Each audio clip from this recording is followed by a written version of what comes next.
દિલ્હીમાં હથિયારની હેરાફેરી કરતા 10 શખ્સો સકંજામાં પાકિસ્તાન, નેપાળ અને બાંગ્લાદેશ સાથે જોડાયેલા આંતરરાષ્ટ્રીય હથિયારોની હેરાફેરીનો પર્દાફાશ।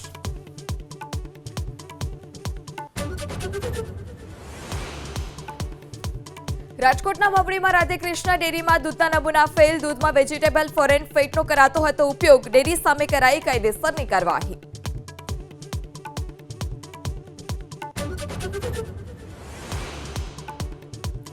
ભાવનગરમાં આવતીકાલથી 6 દિવસ માર્કેટિંગ યાર્ડ રહેશે બંધ। રામનવમી, મહાવીર જયંતિ અને માર્ચ એન્ડિંગને કારણે માર્કેટિંગ યાર્ડમાં હરાજી રહેશે બંધ।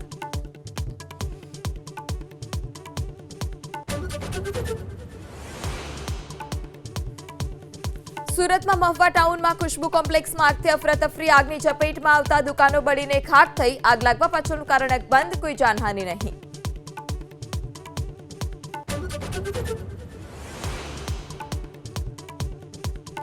આણંદના ખંભાતની સમ્રાટ સોસાયટીમાં 3 કલાકની ભારે જહેમત બાદ હડકાયો સાંઢ પકડમાં આવ્યો, લોકોએ લીધો રાહતનો શ્વાસ। સાંઢની સતત દોડધામથી લોકોમાં દહેશત।